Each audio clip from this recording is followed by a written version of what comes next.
اللہ رب العالمین والصلاة والسلام علی اشرف الانبیاء والمرسلین وعلی آلہ وصحبہ اجمعین ومن تبعهم بإحسان الى یوم الدین اما بعد اعوذ باللہ من الشیطان الرجیم بسم اللہ الرحمن الرحیم حامیم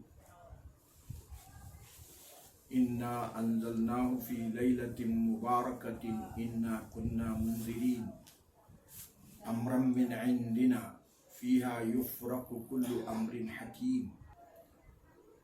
سورہ دخان کی یہ جو آیت شریفہ ہے، اس میں اللہ سبحانہ و تعالی فرماتے ہیں کہ انا انزلناه فی لیلۃ مبارکہ، کہ ہم نے اس قرآن مجید کو مبارک رات میں نازل کیا ہے۔ حضرت اکرمہ اور بعض مفسرین کا یہ خیال ہے کہ یہ آیت لیلۃ البراءت کی شان میں، اس کی فضیلت میں نازل ہوئی ہے۔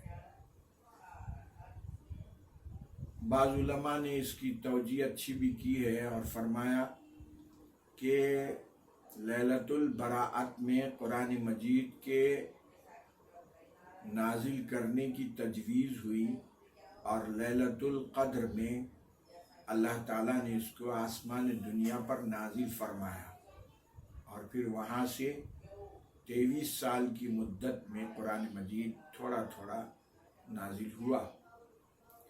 تو اس اعتبار سے اس آیت شریفہ میں لیلۃ البراءت کی فضیلت بیان کی گئی ہے کہ یہ مبارک رات ہے۔ انا انزلناہ فی حامیم، یہ حروف مقطعات میں سے ہے، اور اس کے معانی و مطالب اللہ اور اس کے رسول ہی بہتر جانتے ہیں، اور چونکہ اس پر ایمان مطلوب ہے اس لیے ہم کو نہیں بتائے گئے، اور بھی اس کی پتہ نہیں کیا حکمتیں تھی۔ تو بہرحال اللہ تعالیٰ فرماتے ہیں انا انزلناہ فی لیلۃ مبارکہ، کہ ہم نے اس قرآن کو ایک مبارک رات میں نازل کیا ہے۔ تو مبارک رات سے مراد لیلۃ البراءت ہے۔